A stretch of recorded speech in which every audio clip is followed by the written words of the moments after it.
안녕하세요 선생님들, 하대입니다. 오늘은 제가 한국에서 인사를 처음으로 드리네요. 제가 거의 한 1년 만에 한국에 들어왔는데 날씨가 인도네시아보다 한국이 더 더운 것 같아요. 지금이 8월 이제 중순인데 날씨가 어떻게 된 건지 훨씬 더 덥네요.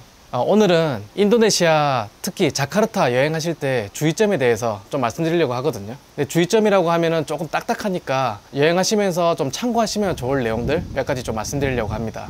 첫 번째, 치안입니다. 보통 동남아시아 국가라고 하면 좀 치안이 걱정될 수 있잖아요. 제가 느끼기에 특히 자카르타를 여행하면서 좀 느꼈을 때 치안은 괜찮아요. 오히려 인도네시아 분들은 외국인들한테 되게 친절하거든요. 그래서 치안은 딱히 걱정 안 하셔도 되는데, 한 가지 소매치기라든지 날치기 같은 경범죄는 있는데 제가 본 적은 없는데 대사관 공지사항이라든지 또는 주위의 지인들이 그런 얘기를 많이 해주시더라고요. 그런 경우도 종종 있다. 그리고 어두운 골목을 혼자 가신다든지, 그러니까 우리가 흔히 상식적으로 생각했을 때 좀 위험해 보이는 행동들 있잖아요. 그런 것만 하지 않으면 딱히 치안은 걱정 안 하셔도 됩니다. 두 번째, 종교입니다. 선생님들도 아시다시피 인도네시아는 거의 대부분 무슬림이세요. 한 90% 정도가 이제 무슬림으로 되어 있거든요.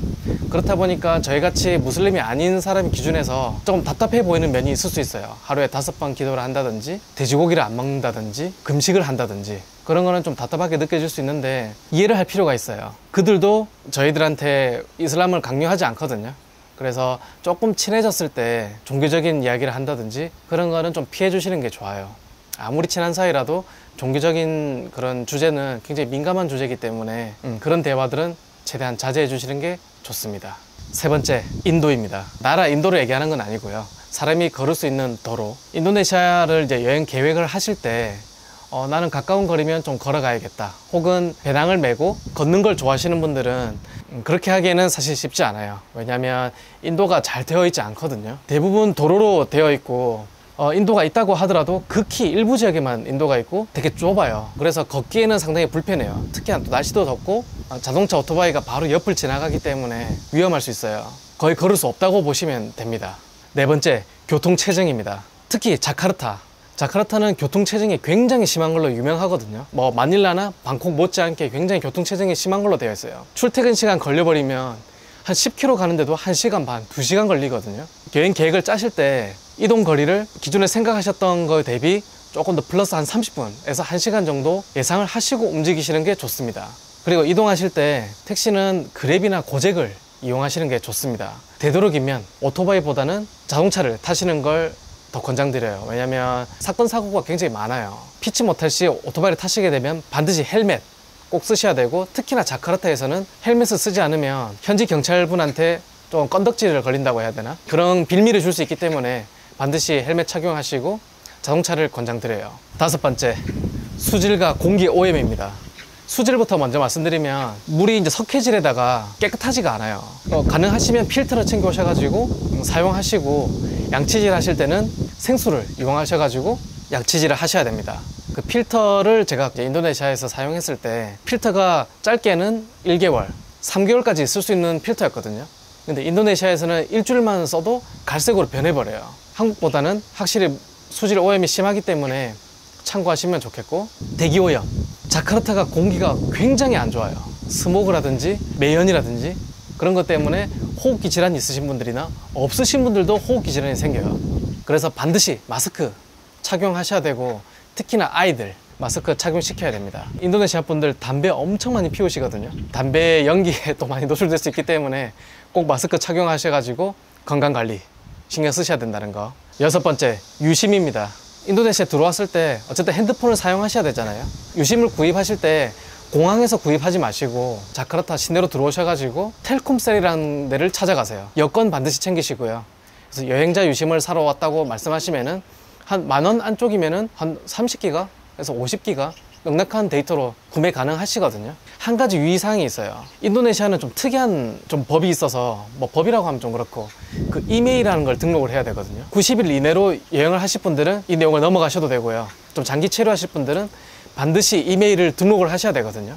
그래서 그 이메일 등록하시는 방법은 대사관 홈페이지에 보시면은 자세히 나와 있습니다. 그래서 거기에 참고하셔가지고 꼭 공항에서 등록을 하셔야지만 할인을 받으실 수 있거든요. 그래서 그 단말기 최신 기종에 따라서 금액이 다 달라요. 만약에 등록을 안 하시게 되면 핸드폰이 먹통이 되기 때문에 꼭 등록을 하셔야 됩니다. 유심은 텔콤셀에서 구매하자. 90일 이상 체류 시 이메일을 등록하자. 7번째, 모기입니다. 저도 이제 자카르타에서 좀 생활을 하면서 느낀 건데, 자카르타는 도시 내임에도 불구하고 도시 내에도 모기가 많아요. 유명한 몰 안에도 모기가 있거든요. 커피 조금 마시다 보면 모기가 막 두세 방 물려요. 그래서 모기 기피제를 반드시 가져오시는 걸 추천드립니다. 모기 기피제를 뿌린다고 해서 모기 안 물리는 건 아니거든요. 근데 10방 물릴 걸 그래도 한두 방으로 줄여주기 때문에 효과는 확실히 있더라고요. 8번째, 지진입니다. 인도네시아를 가기 전에 제가 제일 걱정했던 건 지진이었거든요. 그래서 아파트에 살면 위험한 거 아닐까라는 생각을 많이 했는데 제가 2년 정도 살면서 지진은 딱 한 번 느껴봤거든요. 그때 굉장히 좀 흔들리긴 하더라고요. 근데 이 천재지변은 예상하기도 힘들고 피할 수 있다고 피할 수 있는 건 아니거든요. 다만 그 빈도가 우리가 뉴스에서 보는 거나 학창시절에 배웠잖아요. 불의 고리 안에 들어가는 데가 인도네시아이기 때문에 지진 빈도가 많은 건 맞거든요. 체감상 지진을 걱정할 정도는 아닌 것 같아요. 그래서 지진을 염두해서 인도네시아 여행을 좀 고려해봐야겠다 정도는 아니기 때문에 그렇게 걱정 안 하셔도 됩니다. 9번째, 결제편입니다. 현지 분들은 QR코드를 많이 사용을 하는데 외국인 입장에서는 QR코드를 사용할 수는 있는데 조금 복잡해요. 그렇기 때문에 대부분 현금 또는 카드 결제를 하시게 되는데 조금만 시 외곽으로 벗어나면 카드 결제가 안 되는 곳이 있어요. 그래서 현금을 좀 찾으셔가지고 현금 결제를 하시는 걸 좀 추천드리고, 카드는 요즘 여행자 카드가 잘 나와 있더라고요. 그래서 그런 혜택들 잘 살펴보시고 현지 은행에서 바로 루피아를 뽑을 수 있는 그런 카드도 많이 나와 있더라고요. 한국에서 환전을 해서 오셔도 좋고 인도네시아 현지에서 그런 카드를 통해서 인출을 하셔서 쓰셔도 좋고요. 아무튼 카드 결제 가능한 데도 있지만 안 되는 곳이 있기 때문에 현찰을 꼭 챙기자. 10번째, 언어입니다. 자카르타는 외국인이 상당히 많거든요. 주로 비즈니스 하시는 분들이 많이 오시는데 그렇다 보니까 카페라든지 식당이라든지 대부분 기본적인 영어를 하세요.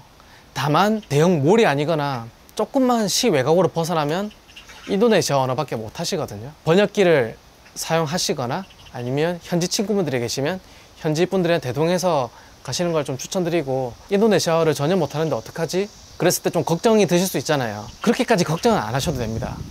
앞서 말씀드린 것처럼 인도네시아 분들은 외국인들한테 굉장히 친절하세요. 특히나 한국 분들한테는 더더욱 친절하시거든요. 왜냐면 한류의 영향도 있고 신태용 감독님이 인도네시아에서 오래 감독을 하시면서 좋은 성적을 내셨기 때문에 한국인들에 대한 이미지가 좋아요. 그래서 크게 걱정하실 필요는 없고 인도네시아어를 굳이 못하시더라도 영어 또는 번역기를 사용하셔서 대화하시면 문제 없습니다. 10가지 정도 말씀드려봤는데 제가 놓친 부분도 있을 수도 있고 또 제 경험에 빗대서 얘기를 하다 보니까 예외사항이 있을 수도 있거든요. 그래서 개인적으로 궁금하신 게 있으시면 댓글로 남겨주시면 제가 아는 선에서 댓글로 말씀드릴게요.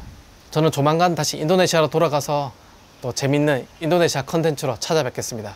끝까지 시청해주신 분들 감사드립니다.